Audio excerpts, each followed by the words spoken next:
미국의 도널드 트럼프 대통령 김정은과 만남 여부를 놓고요. 또 말이 바뀌었습니다. 어떤 내용으로 말이 바뀌었는지 직접 들어보시죠.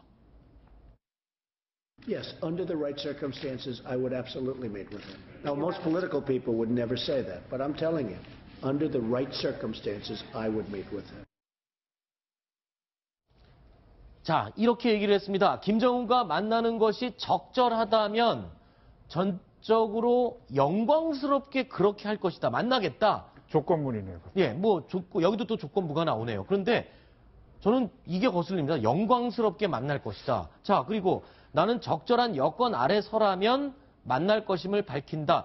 지금까지 트럼프 대통령이 김정은에 대해서 밝혔던 입장과는 판이하게 다른 것 같아요. 거기다 또 영광스럽게 저런 표현들 어떻게 해석을 해야 될까요? 그러니까 트럼프 대통령은 네. 중국을 통해서 북한에 대해서 엄청난 경제적 압박을 하고, 네. 그다음에 칼빈슨호나 이런 그 군사 무기를 동원해서 북한을 이제 곧 선제 공격할 것처럼 압박을 하니까 경제 군사적으로 엄청난 압박을 하면서, 네. 그다음에 북한에 퇴로를 열어주는 겁니다. 너희들 우리하고 대화를 해라. 네. 대화를 하면은 너희들한테 우리가 뭐 이렇게 내가 너희들을 영광스럽게 너희들 명예를 지켜주면서 내가 이렇게 대화를 계속 하겠다라는 얘기를 지금 하고 있는데, 아무리 그래도 김정은에 대해서 영광스럽게라는 표현을 쓴 것은 장사꾼치고 너무 좀 심한 장사 표현이 아닌가 이렇게 생각이 듭니다. 네. 뭐 그래도 저는 저기서요. 네. 조건문이잖아요. 만나는 것이 적절하다면. 적절하다면 여기에 또 예. 많은 내용이 포함이 돼 있겠죠. 저거는 제가 보기에는 완벽한 불가역적인 핵 폐기라면 그러면 그렇게...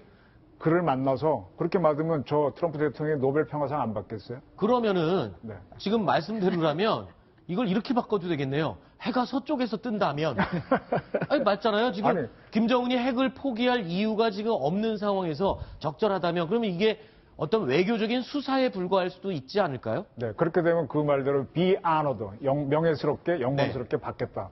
그렇게 될 수도 있다고 저는 생각합니다. 그러니까 처음부터 김정은을 만나는 것은 네. 북한 정권이 핵을 포기하겠다는 것을 명백히 선언을 해야 되거든요. 네네. 선언을 하면 이제 그 다음부터 뭐 실무자들이 협상을 하고, 네. 나중에서 김정은하고 트럼프가 이렇게 만나서 협상을 하겠다 이런 얘기인데, 만약에 김정은이 핵을 포기하게 되면 네. 정권이 붕괴를 할 가능성이 있습니다. 네. 왜냐하면 아버지, 할아버지가 계속해서 핵무기를 추진해 왔기 때문에 그걸 포기하는 것은 유언도 어긋나는 것이고 또 체제를 지킬 그 방어력이 없어지기 때문에 네. 포기하는 것이 체제가 붕괴하는 건데, 네. 만약에 계속 가지고 있으면 굶어 죽게 됩니다. 네. 그러니까 김정은 입장에서는 지금 진퇴양난에 이제 처했다고 할 수 있겠죠. 네. 자, 그런데 이 트럼프 대통령 과거에 말이 이런 식으로 바뀌었습니다. 그러니까 2016년 6월만 해도요. 회의 탁자에서 햄버거 먹으며 더 나은 협상을 할 거다. 뭐 이렇게 얘기를 했었는데 고 이듬해 몇 개월 뒤에는 만나기엔 너무 늦었다. 이런 얘기까지 했습니다. 그리고 나서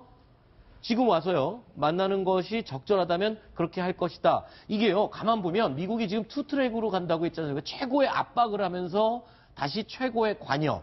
그러니까 압박을 하다가 이제 관여의 분위기로 쓱 돌았으니까 혹시 북한이 그 흐름을 눈치채고 핵실험도 지금 잠깐 멈추고 미사일 발사도 멈추고 지금 어떻게 나오는지 지켜보고 있는 건 아닌가 이런 생각도 들거든요. 지금 그 트럼프 지금 발언의 변천을 보면 네. 트럼프의 어떤 협상의 기술이라는 책도 내는 분인데 그렇죠. 이게 뭐 본인이 어떤 결정을 할지를 상대가 모르게 하라라고 네. 이제 트럼프가 줄곧 얘기를 합니다. 그래서 내가 너와 대화할 수도 있지만 오히려 너를 응징할 수도 있다. 그래서 내가 어떻게 결정할지를 이제 상대를 모르게 하는 그런 방법으로서 이렇게 여러 가지 화전 양면을 갖다 이렇게 구사하는 것 같고요. 한 가지 근데 결과만 놓고 봤을 때 우리가 네. 확인할 수 있는 것은 뭐냐면 오바마 행정부가 북핵에 대해서 지금 이루어왔던 성과에 비해서 트럼프 행정부는 출범한 지 얼마 안 됐는데 네. 벌써 시진핑 정부를 압박해서 네. 뭔가 중국으로부터 행동을 하게끔 지금 만드는 거 있는 것은 분명해 보입니다. 그리고 북한이 지금 나중에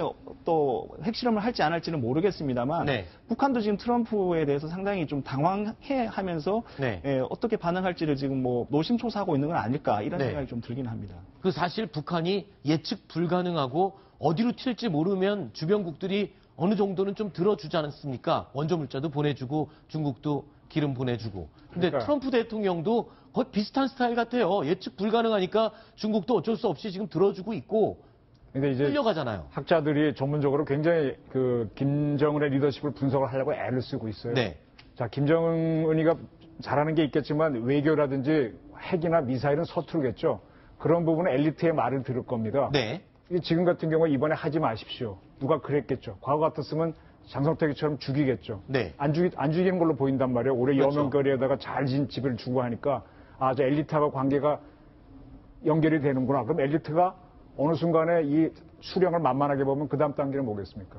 구태타가 나겠죠. 구데타까지 뭐라도 뭐 북한판 11.6 같은 게 나올 수 그렇겠죠. 있겠죠. 그런 걸 쭉 염두에 두면서 지금 뭐랄까요. 지금 트럼프가 한참 밀었다가 나름대로 자기 한 성과에 대해서 간보기를 한번 해보는 거고 네. 그다음에 또 이게 변화가 없으면 또 압박을 하면서 계속 이렇게 몰고 가겠죠. 네. 자, 그런데 이런 가운데 미국의 전략 폭격기죠. 저희가 몇 번 소개를 해드렸습니다만 B-1B 폭격기 2대가 우리나라 F-15K 전투기의 호위를 받으면서 2차례에 걸친 폭격 훈련을 했다면서요? 네, 했습니다. 지금 우리나라 언론이 굉장히 예민하게 저걸 보도를 했는데요. 네.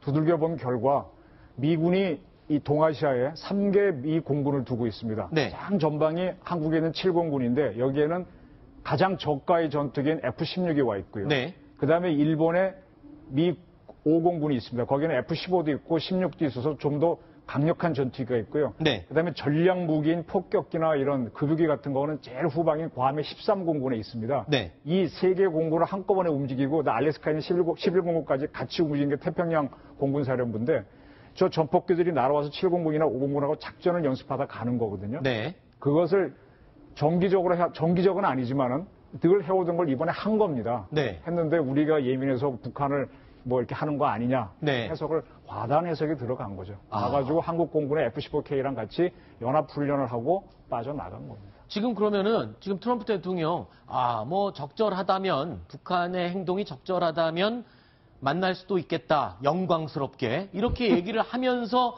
또 B-1B 폭격기를 띄웠거든요. 네, 어차피 할 훈련, 우리도 지난번에 경멸 훈련을 네. 보통 5년 단위마다 한 번씩 했는데 2년 네. 만에 해버렸잖아요. 네. 그럼 북한이 저 4월 25일 날 인민군 창건일 행사를 의식하고 한 것라고 봐야 되거든요. 네. 똑같이 이번에 저런 발언을 딱 풀어주는 발언을 하면서 네. 정례적으로 하는 훈련인데 한번 집어넣어 보는 거죠. 네. 그리고 북한의 레이더를 잘 잡을 수 있도록 각도를 잘 잡아서 잘 받지 하고 하니까 역시 북한에서 왜 왔어 하고 반응이 나오는 겁니다. 네. 두 분의 얘기를 그래서 정리를 저희가 한 장으로의 그림으로 저기 정리를 해봤습니다. 트럼프 지금 이런 상황일 것이다. 최신 무기를 등장시켜서 김정은이 겁주기 한 다음에 대화 테이블로 너 나와서 그럼 이제 대화를 하자. 라고 이제 핵 포기를 하게 만들겠죠. 그러면서 핵 포기 내가 꼭 하겠다. 전 정권이 하지 못한 그 일을 내가 하겠다. 뭐 이런 상태의 지금 입장이 아닌가. 저는 그럴 거라고 봅니다. 지금 미국의 해군 항공모함 보게 되면 로널드 네. 레이건 함 있죠. 네. 조지 부시 함 새로 지었죠. 네. 다 공화당 대통령들이 했어요. 그게 소련을 무너뜨리고 해서 그런 공로인데 그다음에 이라크 전쟁 승리하고 네. 이제 남은 세계적인 큰 위협이 북한 핵인데 저걸 제거하면은 도널드 트럼프 함이 나올 수도 있겠죠. 근데 의식할 거라고 저는 봅니다. 네. 김정은을 만나면 영광이 돼 이 말에 대해서는요. 지금 미국 내 언론들도 비판을 굉장히 많이 합니다. 영광스럽게라는 표현 때문에. 미국의 무역 상대국 6위인 한국에 대해서는 굉장히 뭐 10억 달러 얘기하면서 네. 모욕적으로 얘기를 하면서 네. 김정은을 만나면 영광이란 말은 너무 나간 거 아니냐. 아무리 뭐 네. 전략적인 게 있다고 하더라도 네. 그런 미국 내 어떤 비판 여론가들에 대해서 트럼프는 아마 좀 자기 말에 대해서 책임을 앞으로 져야 될 네. 일이 있을 겁니다. 뭐가 무서워서 피하냐, 더러워서 피하지, 뭐 이런 식으로 이렇게 좀 우리 입장에서 보면 유리하게 해석할 수 있는 부분도 있는 것 같은데요. 김정은 교수님 마무리 해주시죠. 짧게. 예. 제가 아까도 말씀드렸지만 영광스럽다는 표현을 쓴 거는 아무리 장사를 하시는 분이라도 김정은에 대해 쓴 거는 좀 무리가 있지 않나 생각이 듭니다. 그렇군요. 왜냐하면 그렇게 많은 사람을 죽이고 네. 했던 사람인데 그래서 영광스러운 표현을 쓴 거는 이제 좀 문제가 있긴 하지만 네. 어찌됐든 간에 트럼프 대통령이 현재 북한 핵 문제를 해결하기 위해서 모든 가용한 수단을 다 동원하고 있다. 네. 그 표현에 있어서는 굉장히 긍정적입니다. 알겠습니다. 하지만 김정은에 대해서 영광스럽게라는 표현은 우리 모두 유감스럽다라는 의견은 동일한 것 같습니다.